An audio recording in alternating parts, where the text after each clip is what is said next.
The woman kept scratching her face, as if something was inside, about to break out any moment. Just a moment ago, paramedics were called out. A woman had been injured at the airport, but when they asked for further details, security said they couldn't explain. Although the woman was in excruciating pain, they couldn't see what was wrong. The paramedics entered the office with doubt, only to see the woman looking extremely distressed. It seemed her face had been hit. But as the paramedics examined her closely, they noticed something moving inside her face. They asked the woman what it was. The woman replied it was just a mosquito bite. She hadn't expected it to swell up so much, and now she felt something trying to crawl out. Brett guessed it might be some kind of parasite, and said the woman needed to be taken to the hospital immediately. But security stopped them, saying the woman might be causing a biohazard and must be quarantined at the airport. At that moment, the woman seemed to be in even greater pain. Brett quickly took out an ice pack, pressed it on the woman's face, and used the cold to slow the parasite's activity. Then she said the situation was urgent, and the woman had to go to the hospital right now. So do you know what was inside the woman's face?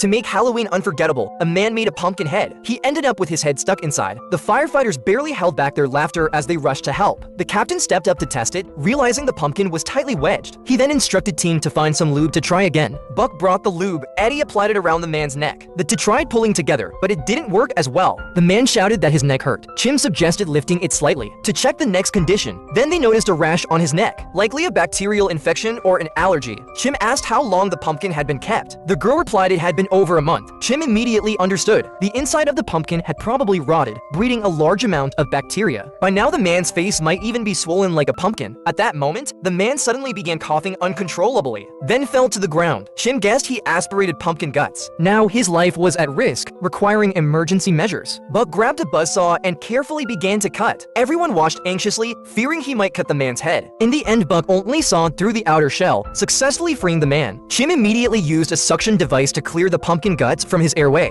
Within seconds, the man regained his breath, self-mockingly calling himself stupid for nearly being killed by a pumpkin. Buck said, "That's nothing, I've seen funnier things," and just then, I think I dislocated my shoulder. Dispatch, we're gonna need an additional RA unit. in the massive fire, the man was burned. Only when they removed his hand did they realize he was shielding a child beneath him. After moving the man, they found he had protected his 3 children and wife beneath him. Thanks to his protection, the children and his wife were still alive. But this great father had no pulse or heartbeat. The paramedic didn't want to accept this outcome. She connected him to a monitor, hoping to catch any sign of life. But unfortunately, there was no trace of life left in him. Seeing the children he saved with his life, Casey rushed over to perform CPR on him, hoping for a miracle. He wished the man could open his eyes once more to see his children. Casey, let him try, Shaq.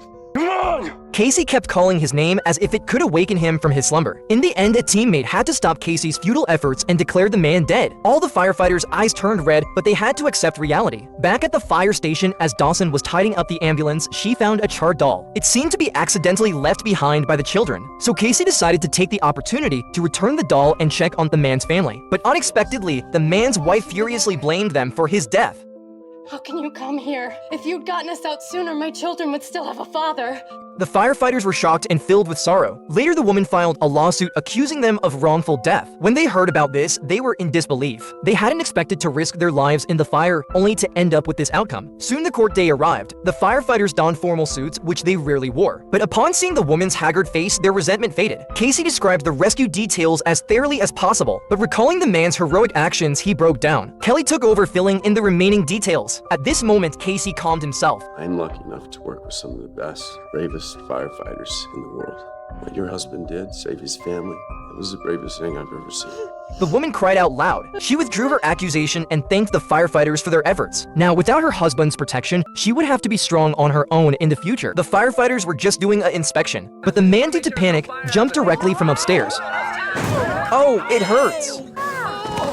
All the firefighters flinched when they saw that. The reason the man did this was all because of a fire that had just occurred. When the firefighters arrived, they found computers everywhere at the site. A boy was still trying to repair. The firefighter quickly pulled the boy away. Just as they were about to cut off the power supply, sparks were already flying in the distribution box. What's worse, there was no water in the fire hydrant. Watching the fire grow bigger and bigger, the firefighter then noticed a swimming pool nearby, so they immediately threw the hose down. The fire was soon extinguished. The boy told the firefighters that they were running a crypto farm, and he was just a college student. It was the faulty wiring that caused the fire. Upon learning that there were more computers at his boss's place, the firefighters were concerned about fire hazards there too. So they went straight there. The man tried to run from the firefighters when saw them, and thus there was a tolerance for pain that could be felt even through the screen.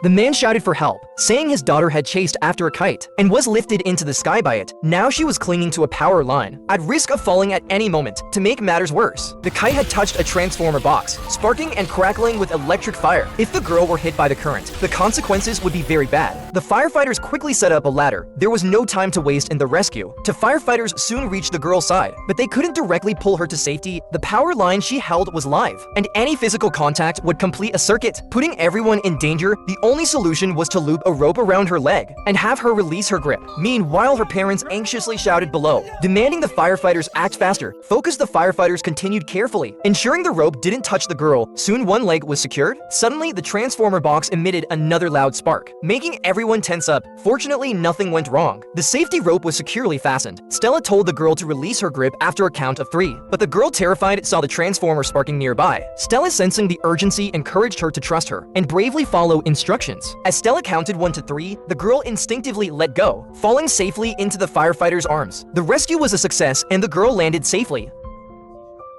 A man carjacked a woman at knife point. What was even more despairing was that the woman's baby was still inside. She chased after, wanting to get her child back. The robber paid no heed, driving straight onto the road. The woman quickly dialed 911. The cops soon tracked him down, but they could only follow from behind because there was a baby in the car. They didn't dare to hastily intervene, but only slow it down. Now fire trucks and police cars formed a blockade, completely sealing off the road. However, the man didn't intend to surrender. He swiftly veered the car onto another lane, but he fell into the trap set by the police. The fire truck surrounded him. He drove onto the shoulder, attempting to overtake, but the fire truck didn't give him the chance. The man abruptly stopped the car, dashed through the fence, then the car plunged into a pool. It quickly sank to the bottom. The man swam out of the car, completely ignoring the baby inside. The captain quickly dove into the water. He struggled to open the door with all his might, finding the seatbelt hard to release. He took out a pocket knife and cut through the seatbelt. Then he held up the baby and handed it to a teammate. After checking, the paramedics found the baby had no pulse or breath. They immediately started CPR. The 911 operator, the police and firefighters at the scene anxiously waited. With a sharp cry, the baby finally woke up. The man named Kevin was really unlucky. He just went to the rooftop to make a phone call, but ended up falling into a gap between the walls, with his feet in the air and landing on his backside. The firefighters who came to rescue him were stunned. How could they even pull off this rescue? Just a moment ago, the firefighters received a fire alarm, but upon arriving, they found only a burning steak and a TV left on, while the homeowner was nowhere to be found. At that moment, a neighbor walked over, saying he had heard Kevin on the phone an hour ago. Due to the poor signal in their building, Kevin must have gone to the rooftop to make his call. The firefighters went up to look for Kevin, and they heard faint cries for help from the gap between the walls. When they looked down, they saw Kevin stuck with his feet in the air. Since they couldn't climb down to rescue him, the firefighters had to make a hole in the wall where Kevin was trapped, to prevent him from inhaling dust and to make communication easier. The firefighters lowered a mask and a walkie-talkie down to him, but by then, the man was extremely weak from crush syndrome. If he didn't receive treatment soon, he could be in serious trouble. With time running out, the firefighters quickly started drilling, but Kevin was barely holding on. He said he was so tired and just wanted to sleep, a sign that he was reaching his physical limit. To keep Kevin's spirits up, Kelly, after learning that he liked watching UFC, intentionally insulted Kevin's favorite fighter. Sure enough, Kevin got fired up as soon as he heard it, yelling that he'd make Kelly pay once he got out. Kelly was thrilled to hear this and kept provoking Kevin further. Amid Kevin's continuous shouting, the wall finally broke open. The paramedics quickly went forward to give Kevin an IV, and the firefighters continued drilling the wall. As the wall finally collapsed, Kevin's legs were exposed. They gently laid his legs flat and lifted him onto the stretcher.